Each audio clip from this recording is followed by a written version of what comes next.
평안하셨습니까? 송재우입니다. 구멍난 항아리에 물을 채워보신 적이 있으십니까?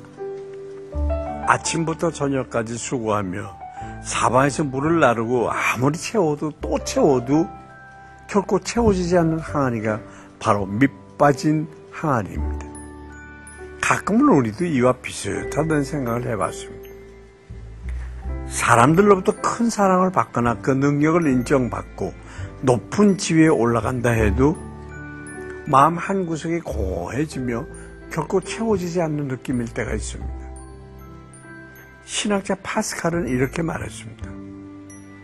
인간의 마음속에는 하나님이 만든 빈 공간이 있는데 그 공간은 하나님만이 그 아들 예수 그리스도를 통해서 채울 수 있다. 오늘 본문에서 이스라엘 백성들도 밑빠진 독과 같았습니다. 세상적인 탐욕과 쾌락으로 끊임없이 자신을 채우려고 하는 인간들. 하지만 그들은 결코 만족을 느낄 수가 없었는데요. 이들을 향해서 하나님께서 선포하신 말씀은 무엇일까요? 본문 함께 보시겠습니다.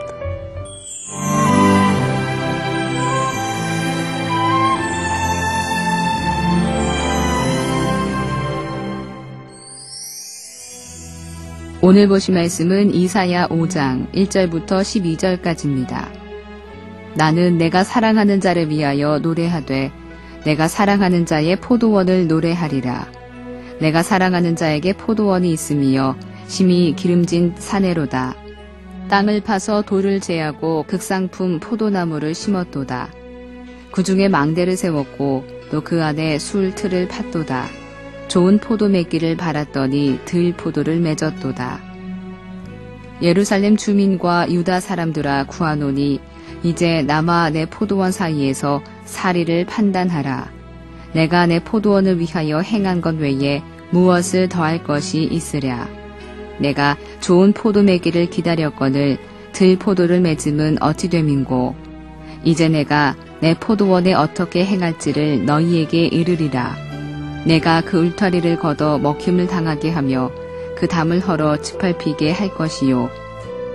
내가 그것을 황폐하게 하리니 다시는 가지를 자름이나 북을 돋우지 못하여 찔레와 가시가 날 것이며 내가 또 구름에게 명하여 그 위에 비를 내리지 못하게 하리라 하셨으니 물은 만군의 여호와의 포도원은 이스라엘 족속이요 그가 기뻐하시는 나무는 유다 사람이라.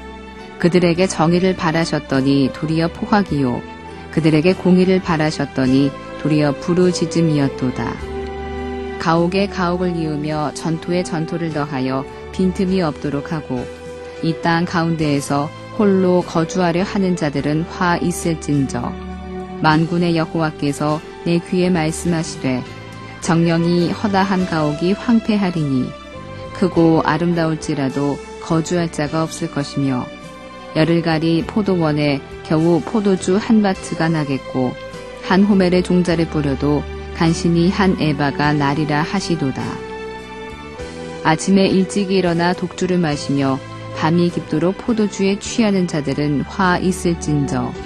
그들이 연회에는 수금과 비파와 소고와 피리와 포도주를 갖추었어도 여호와께서 행하시는 일에 관심을 두지 아니하며 그의 손으로 하신 일을 보지 아니하는도다. 오늘 본문은 극상품 포도나무가 심겨진 한 포도원에 대한 얘기로 시작되고 있습니다. 하나님이 이 포도원을 위해서 심히 기름진 산과 망대와 솔틀 등 모든 시설을 더 이상 필요한 것이 없을 정도로 완벽히 갖추어 주셨습니다. 하지만 이 포도원은 좋은 포도가 아니라 사람이 먹을 수 없는 들포도를 맺는 것이 아니겠습니까?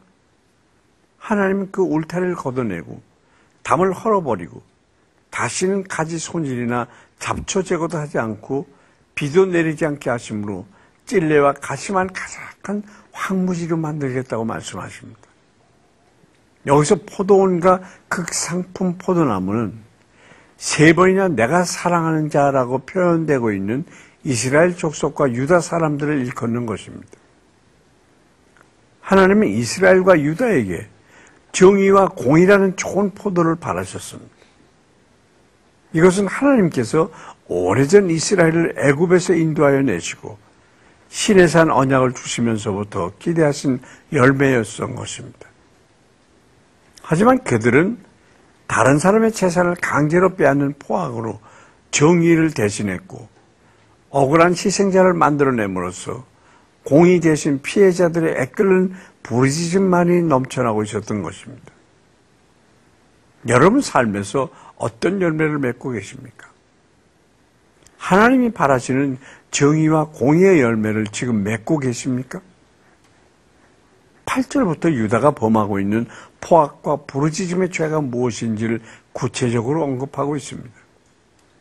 유다의 부유층은 마치 땅 위에 자기 혼자 사느냐, 가옥의 가옥을, 전토의 전토를 빈틈없이 이어서 소유하고 있었습니다.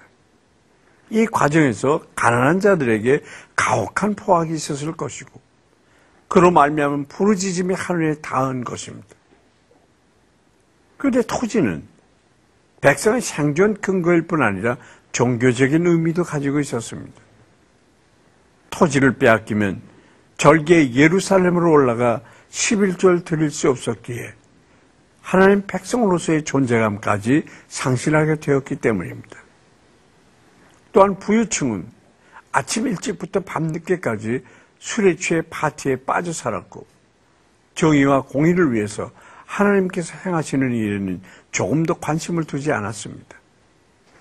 이에 하나님은 그들에게 가진 집이 아무리 좁고 많다 해도 거기에 거주할 수 없을 것이며 한 쌍의 황소가 열흘 동안 밭갈이를 해야 할 큰 포도원에서 겨우 포도주 20ml 정도만 나오며 밭에 뿌린 종자의 10분의 1밖에 안 되는 초라한 결실을 맺게 될 것이라고 저주하셨습니다. 본문의 말씀을 읽고 여러분 무엇을 느끼셨습니까? 결국 하나님이 주신 정의와 공의를 버리고 탐욕과 부정의 씨앗을 심으면 불순종과 저주의 열매를 맺게 되는 것입니다. 지금 나의 삶에 드러나는 열매는 무엇인지 한번 돌아보시길 바랍니다.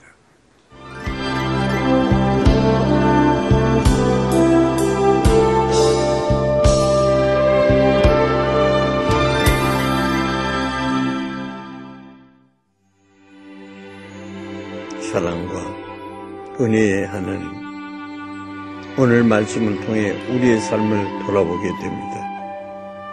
하나님께서 우리에게 구원의 감격을 허락해 주셨고 위기의 순간마다 큰 축복으로 채워주셨는데 어느새 그 은혜는 잊어버리고 불순종의 열매를 맺고 있진 않은지요.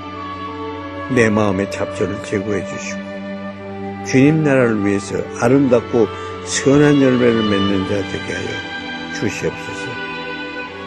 예수님의 이름으로 기도드립니다. 아멘. 네게브 사막에는 화해라는 뜻의 무살라하 공동체 캠프가 있습니다. 이곳은 1990년에 살림 무나예르에 의해 팔레스타인과 이스라엘 양국의 기독교인들이 화해할 수 있다는 믿음 위에 세운 것입니다. 이런 공동체를 세울 수 있었던 것은 각자의 고향에서와 달리 덜 위협적인 환경에서 서로 만날 수 있기 때문입니다. 이곳에서 아이들은 함께 뛰놀며 서로를 이해하고 청년들은 우정을 쌓으며 여성들은 네트워크를 형성하고 지도자들은 평화롭게 함께 훈련받고 있습니다.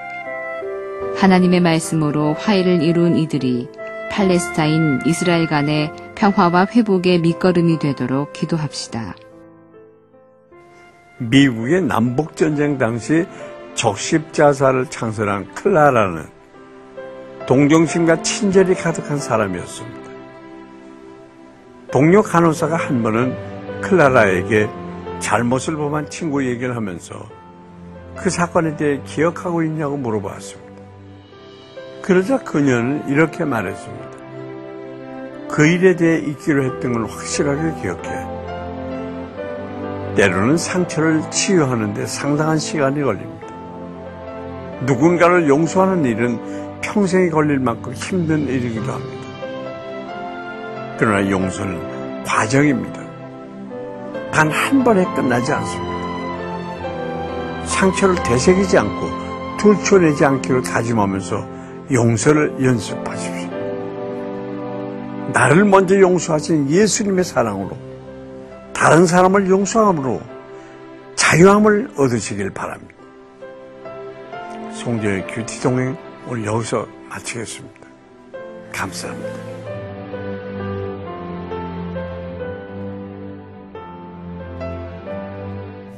이 프로그램에는 GTM에서 큐티 교재 GT를, 책으로 만나는 성지 순례 답사기 바이블 루트를, 수아영에서 기초 화장품을 협찬해 주셨습니다.